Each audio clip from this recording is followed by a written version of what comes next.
Assalamualaikum warahmatullahi wabarakatuh. Perkenalkan, nama saya Bagus Afriansa, NPM 22411135 dari kelas MNJ 22C. Di video ini saya akan menjelaskan tentang mata kuliah Manajemen Sumber Daya Manusia materi kedua.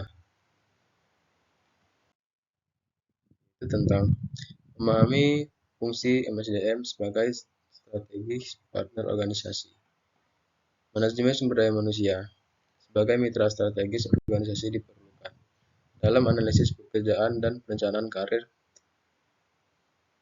Apa itu MSDM? Pengertian MSDM. MSDM adalah pengembangan sumber daya manusia yang berfungsi melakukan perencanaan sumber daya manusia, penerapan, rekrutan, pelatihan, pengembangan karir karyawan atau pegawai serta melakukan inisiatif terhadap pengembangan organisasional sebuah organisasi atau penelitian. Pada dasarnya, tidak ada perusahaan yang tidak membutuhkan manajemen SDM atau istilah kerennya Human Resource. Bagian Human Resource itulah yang bertanggung jawab untuk mengurus berbagai kebutuhan perusahaan yang terkait dengan sumber daya manusia.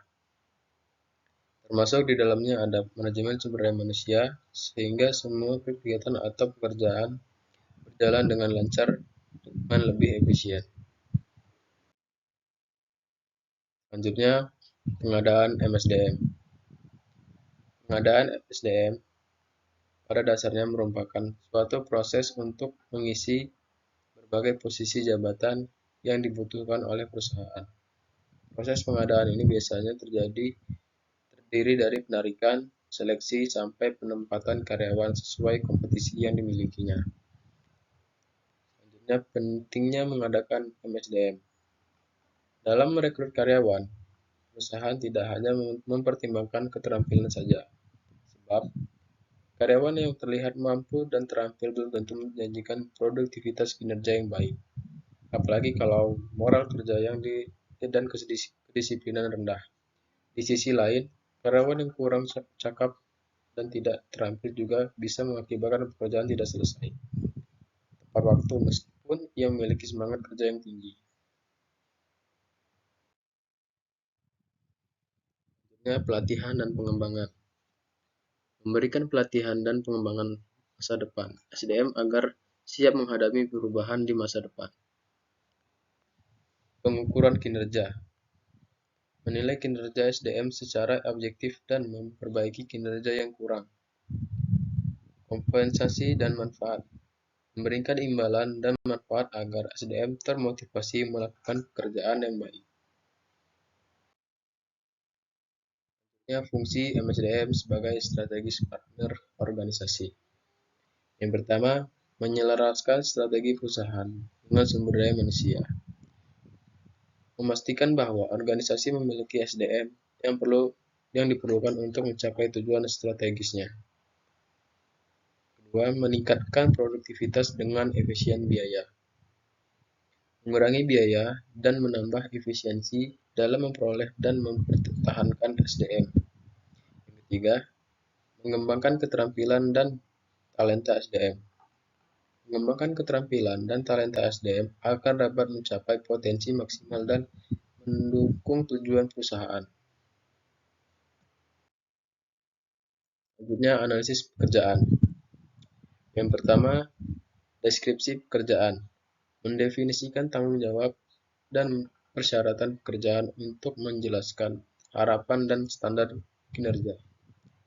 Yang kedua, pemilihan karyawan yang tepat.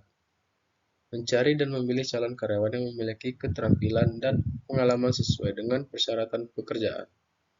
Yang ketiga, penilaian kinerja. Mengukur kinerja karyawan dan mengidentifikasi area di mana perbaikan dibutuhkan.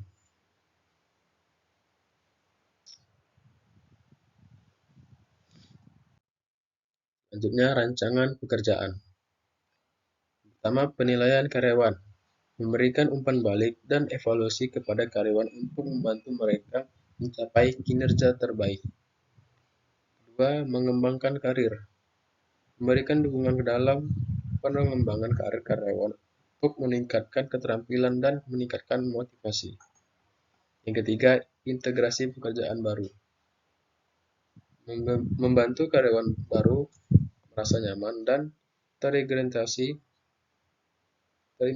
dengan organisasi untuk mempercepat masa orientasi mereka.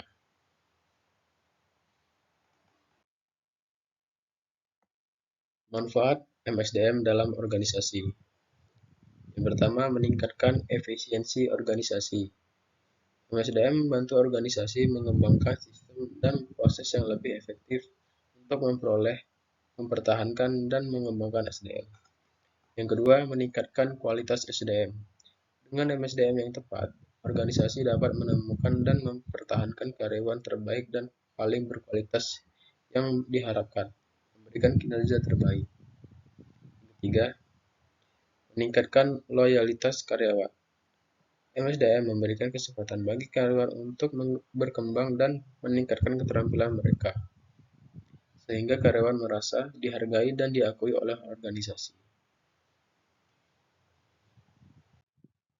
Selanjutnya, tantangan dalam melakukan analisis dan perencanaan pekerjaan. Yang pertama, keterbatasan informasi. Tidak selalu mudah untuk menemukan informasi yang diperlukan untuk membuat analisis dan rancangan pekerjaan yang tepat. Dua, teknologi.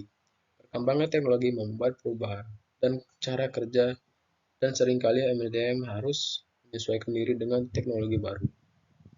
Tiga, budaya organisasi. Budaya perusahaan yang kaku dapat membatasi perencanaan karir dan pengembangan karyawan. Yang keempat, perubahan lingkungan bisnis.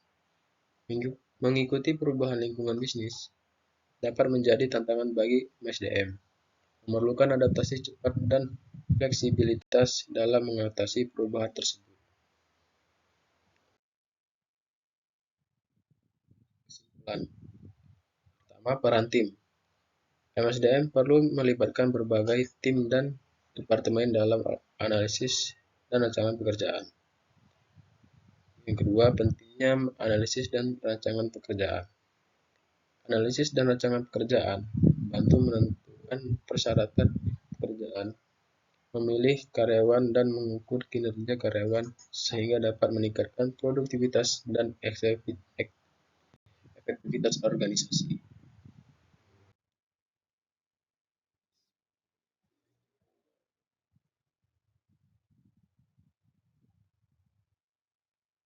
Baik, mungkin itu saja yang dapat saya sampaikan dalam video kali ini tentang MSDM materi kedua. Saya akhiri. Assalamualaikum warahmatullahi wabarakatuh.